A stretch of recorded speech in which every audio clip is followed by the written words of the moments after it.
Good day everyone, I am John Joel Tubayan, BSMT Section LNAT. Ship stability equilibrium.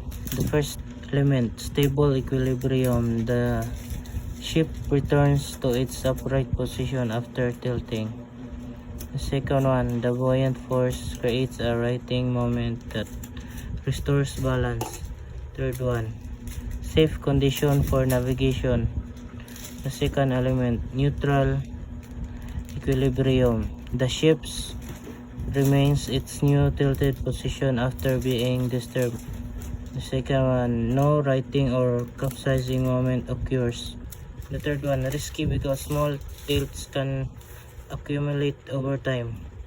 The third one, unstable equilibrium. The ship continues tilting and may capsize. The second one, the center of gravity is too high, making it unstable.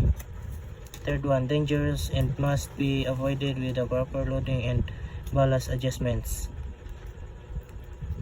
Importance of maintaining positive stability. First one, prevents capsizing and ensures safety. Second one, helps ships withstand external force like waves and wind. Third one, essential for smooth and efficient operation. The first